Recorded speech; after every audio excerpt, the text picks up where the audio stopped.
it is a productive day here at the Proving Grounds too. The humidity's mid-range, 60 or so. Probably not what I'd normally do with the prescribed fire, but we'd limbed up a bunch of cedars in a transition zone, a pretty narrow bottom where deer were crossing from one ridge to the other.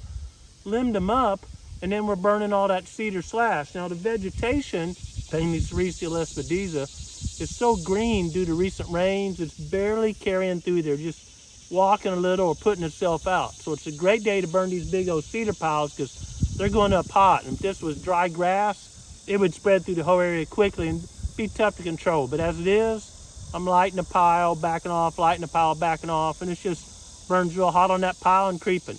Now we get a big flush of forbs burning this time of year. Well, those piles were burned. We're gonna put a redneck up here on the point so we can see both ways, and we're gonna be able to solve those deer crossing through this transition point and not be able to see them. Be able to get where that Winchester can reach out and get some venison. Did a couple burns the other day in small patches of hardwoods, and I wanted to kill a lot of the underbrush or shorter trees in there and protect the big mature oaks. There were some cedars in there, so I waited till it was low humidity, about 40%, which is really low for this time of year, and the temperature was about 100 degrees. That will kill those small trees, and I backed the fire through the leaf litter, flame about a foot, maybe the maximum of 2 foot if it had a dry stick or something. Not much flame, but under those conditions, I torched those cedar trees, not in the crown, just enough heat around the base to, girdle them and kill them, and a lot of the underbrush.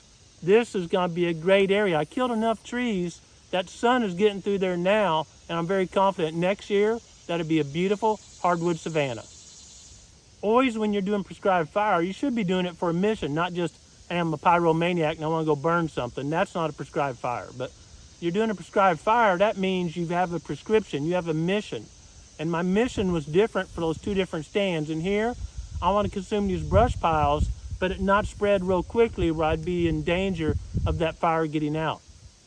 When I burned on that low humidity percent, I had interior roads on both sides, and I had a different mission. I wanted that fire to be able to carry under full shade. Here, it's the shade, it just goes out. But under 40% humidity and a little bit of wind, that fire was able to carry through there and accomplish the mission. Remember, it's a prescription. You have a prescription first. You figure out the conditions, the humidity, the wind direction, all that. And then, when you get the right conditions, use fire as a habitat improvement tool. That's a wrap for this stage of the controlled burn. The fire's all out or just almost out, smoldering a little bit. And it was very successful. Now, the conditions today had a higher humidity, and we didn't think it was going to turn everything black, and it didn't, but we were able to remove all those big cedar piles. So now, if it dries out a bit more, the humidity gets lower, it's easy to come in here and touch off some little patches of Sericea and knock it out. I'm not going to plant this area. Obviously, it'd be murder trying to drive a tractor and a drill through here, but there'd be great native vegetation come up and serve the purpose for bucks crossing from one ridge to the other, and let us see those deer and be a little staging area in here before they cross from one to the other. So very pleased with these results, and we'll keep you posted as this project matures throughout the hunting season.